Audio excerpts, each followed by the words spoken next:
Welcome to a special BIV Today, the daily podcast from the newsroom of Business in Vancouver. I'm Kirk LaPointe, publisher and editor-in-chief, here today with our reporters Hayley, Woodin, and Tyler Orton in a special presentation for our Glacier Media websites. It didn't take long to deliberate over our Newsmaker of the Year award in 2020. It was, of course, the pandemic was the largest story to affect us and our economy. And in British Columbia, Dr. Bonnie Henry was the most influential force in how our province dealt with the twists and turns of the coronavirus. Dr. Henry's our 2020 Newsmaker of the Year. She's our provincial public health officer and a fixture many times weekly in relaying the sorrowful news of cases, hospitalizations, and fatalities, a director of the conditions under which we must live to suppress COVID-19, and in many ways the object of both profound respect internationally and public frustration at times locally for the intricacies of how we attempt to mitigate harm. We welcome today Dr. Henry. Congratulations on your Newsmaker of the Year honors. Thank you very much. It is very much an honor. I suspect this isn't how you thought you might earn a Newsmaker of the Year honor, but let's begin. I want, if you can, take us back to when really we had the pandemic's start and how you had to, in a way, mobilize a much grander office than the one that you had been running. Yeah, we have a very small office and still do. And since I took over from Dr. Perry Kendall a couple of years ago, we tend to be very small and nimble. But yes, when this pandemic started, we started to see the warning signs in late December, early January. And it was a bit of disbelief that we had to overcome. And, you know, this is something that I have spent a lot of time on in my career over the last 30 years, preparing for things like this and seeing the signs and knowing that what could potentially happen. It was quite a challenge for all of us, I think, to really get going and to understand that this was going to affect us. But I don't think anybody could have predicted how severely it would affect us around the world. Mm-hmm. Hayley? Dr. Henry, I think it's fair to say that as this pandemic has evolved, so too have people's attitudes toward the provincial government, your office, and how the pandemic is being handled. When do you think that honeymoon period first ended? Yeah, so this is also something that was not a surprise to me. We know that when you go through crises, there's a transition period that happens, and I've been saying from the very beginning that I know that the recriminations and the class action lawsuits and the public inquiries are coming. And I know that because I have been through these before, and we have seen these things before. So yes, very early on, what we tried to do was instill that sense of we do have some control. There are things that we can do, but we need to support each other to do it. And when we didn't know what was happening, and it was very scary for all of us, a lot of anxiety and uncertainty, that is what helped us get through. And we did really well with that. The challenge becomes when this goes on for a long time, and there's changes, things that we're learning about, things that are changed from one minute to the next. And as we came into the fall and tried to make sure that we were opening up as much as we could, doing it in a safe way, it's tiring. We're all exhausted. So it doesn't surprise me at all that when there's a lot of fear and anxiety, that people need somebody to complain to, somebody to be concerned about, and I knew that was part of my role in this whole thing.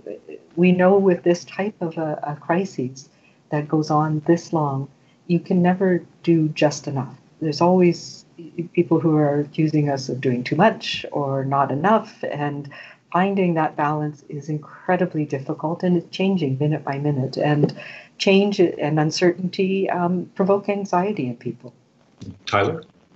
So you spoke about drawing on your past experience. What was maybe the most significant learning experience that you took away from managing the 2003 SARS outbreak in Toronto that you're now being able to apply to your response in this 2020 pandemic?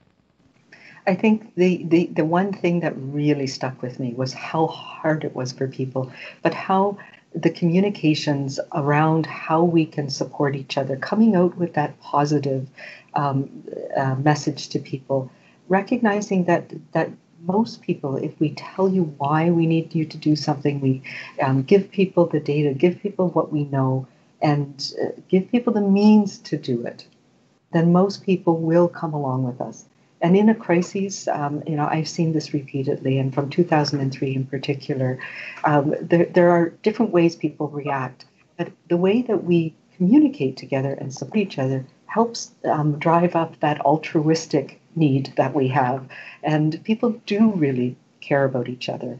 And appealing to that and ensuring that we put that forefront as opposed to putting in restrictions and taking an enforcement approach. Taking that approach of us doing this together helps people recover from the trauma of the crises that we're going through. And it builds resilience. And resilience is what we need to get through this and how we can recover from this. So, Dr. Henry, what have been the biggest surprises along the way? It's all sort of new and scary. It's kind of like, when we first had cases in our long-term care home, that I knew, it just gave me such a sinking feeling, because I knew when viruses like this get into the care homes that people will succumb to the virus and people will die, and we've seen that. In some ways, some of the surprises are how people have recognized me and taken some of the words to heart, and that people are being kind with each other, and it has resonated with people, and that the whole message of not knowing everybody's story and not jumping to conclusions about people, and that we can support each other and get through this, and it's been a positive surprise in many ways. In the technical side of things, I've been so happy and surprised by how quickly we've got a vaccine. I knew it could be done, but my time horizon was, early into next year, and the fact that we have a vaccine that's coming here to BC next week has been the most positive surprise I've had. Hayley? You mentioned the word balance earlier. At this point in time, our economy is relatively open compared to what's happening in some other provinces. Why is that? Yeah, we early on recognized that there are unintended consequences of shutting things down, and that we needed to support families and communities by allowing as much as we could to continue safely. So one of the things we did early on was put in place an order, a public health order, or provincial health officer order around every business having to have a COVID safety plan. And it just made everybody focus on what are the things that I need to do for my place now. And we've taken a lot of steps working with WorkSafe BC, with our environmental health officers, to work with businesses to make things work. And we've recognized that, as the virus becomes more transmissible at this time of year, some of those safety plans need to be adjusted and stopped. And there's some things that are just too risky right now. But, that was a focus that allowed everybody to have some control over their environment and to look at how we could put in safety plans. And it's helped a lot. I think about some of the big industrial complexes that we have in the north, the fact that we planted 3 million trees this summer with not a single case, in the multiple thousands of young people mostly who were working up in the silviculture camps up in the north and in remote areas.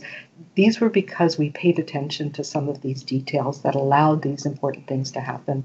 And the other really critical one, we know that when schools are closed, families and children suffer.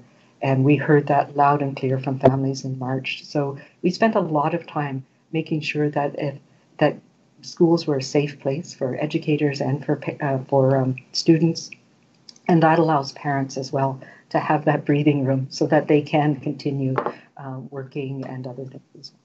Tyler? Yeah, I think this pandemic has been very mentally draining, physically exhausting for people, but I think people are also curious about you, and maybe you can expand on how you personally kind of decompress or try to relax while this is all going on. Yeah, I haven't had a whole lot of relaxed time, actually.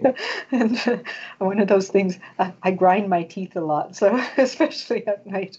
But I do try. I mean, all of us need to. It is a long road that we're on, so it is important. And early on, I was talking to a young reporter from CBC, and we were talking about meditating and, taking deep breaths and calming ourselves. And that is something that I do. I try and meditate for short periods every day. Sometimes it's at 3 o'clock in the morning when I'm in bed. I'm also a runner, and I think from the very beginning we said to people, get outside, go outside. That is so important for our mental health as well as our physical health. Only do it with your family right now, but your close friends. But outside is safer than inside, and we just need that release to go for 15 minutes a day. And I try and keep up with my running, not always successfully, especially now I go in the mornings and it's still so dark. But those are the things that really keep me going.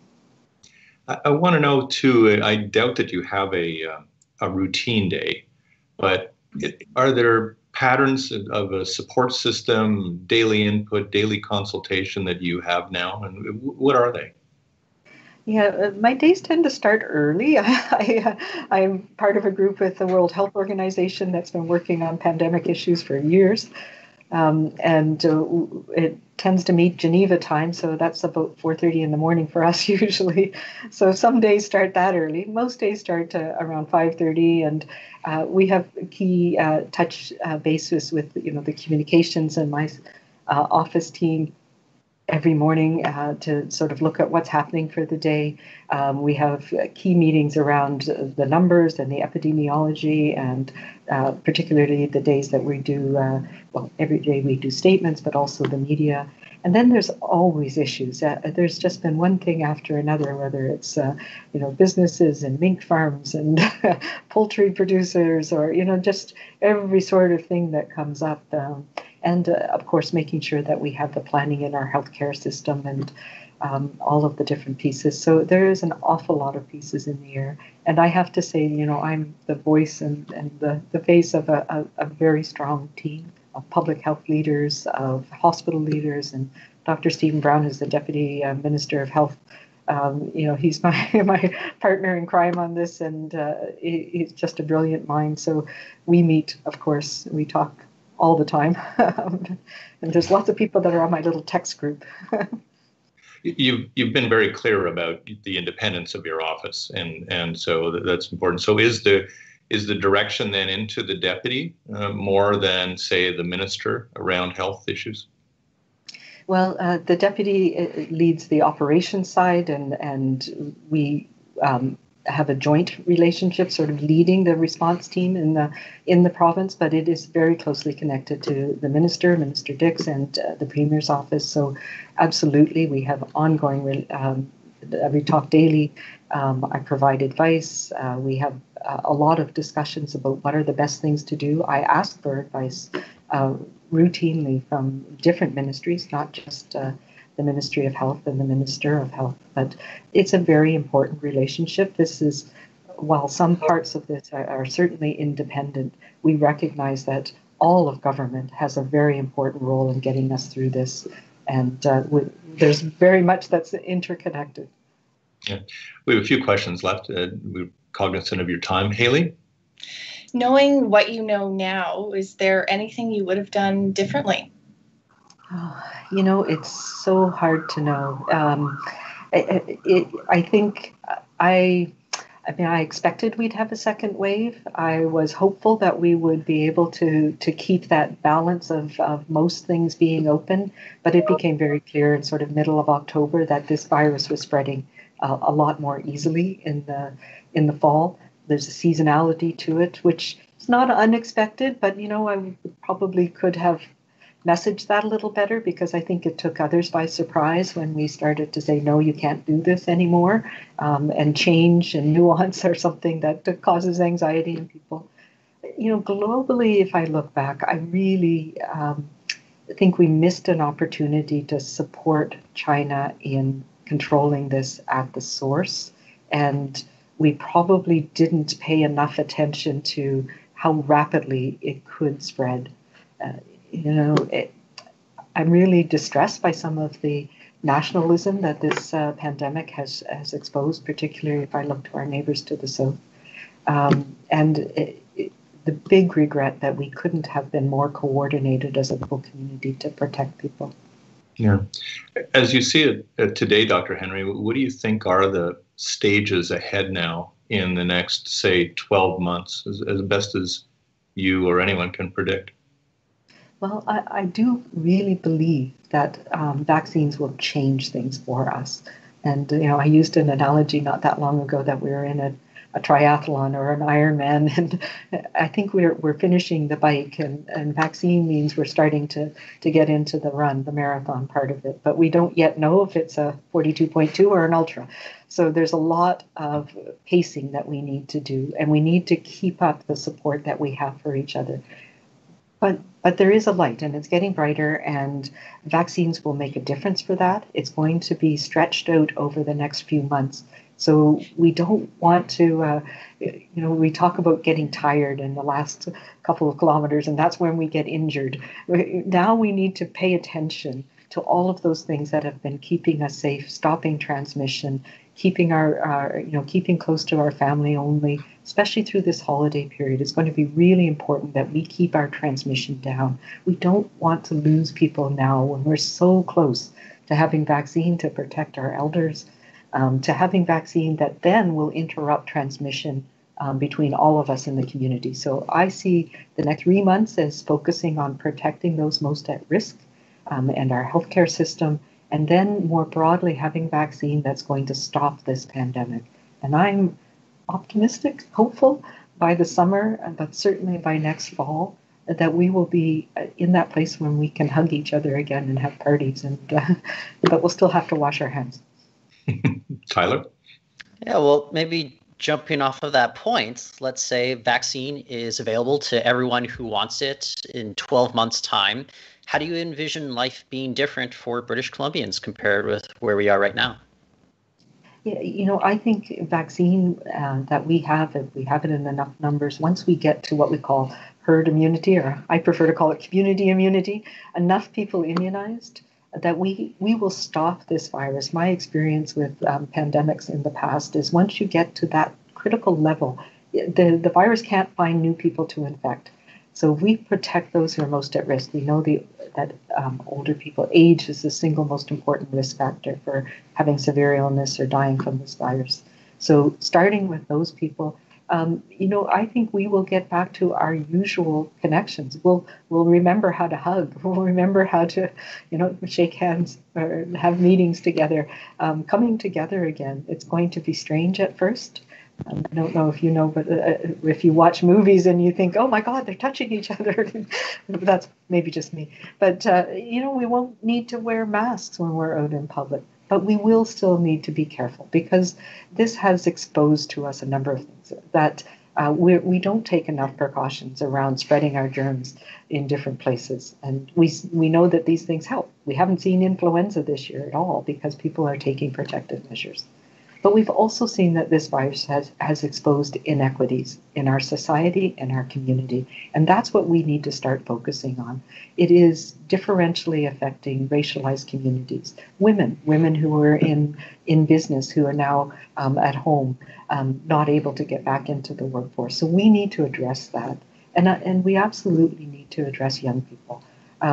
This has been so hard on young people. I'm thinking about young people in my life who graduated from high school, didn't have graduation ceremonies, first year university is remote. This is a time when young people are making those connections, finding life partners, finding networks. So we have to pay attention, I believe, next summer when we get to that point, on providing those opportunities that young people have missed, because that is going to be so important for our economy, for our society, for generations. I could finish by asking you a question on how you managed to control some of the fury that must be there when people are violating a lot of the things. And as a recreational hockey player, I can tell you, I apologize on behalf of all teams. But the one thing I do want to ask as we close is, are we ready for the next time? Yeah, one of the things that I've learned in my experience with crises, whether it's a pandemic or a natural disaster, forest fires we've had, is that there's always that period of chaos when something new happens. We've learned a lot through this. We've learned a lot about how dependent or interdependent we are on international supply chains, all of these things. I think we will learn from this in ways that, we learned in 2003, but some of those things we seem to lose over time. We developed a sense of complacency around infectious diseases. So I hope it will last. I hope that it will last enough that things will take root and that we can establish those protective measures in our communities that will become routine, will become part of how we care for each other in the future. Well, Dr. Henry, we'll let you go for a short run and then a meditation after that. But we thank you so much for your time today, and congratulations again to be our Newsmaker of the Year for 2020. Well, thank you very much. And I'll just sign off with my usual, it's so important now more than ever to continue to be kind to each other and to stay calm through this last phase of our storm, hopefully, and we'll all be safe. So thank you. Thank you. I'm Kirk LaPointe, publisher and editor-in-chief of Business in Vancouver. Thanks so much for joining us today.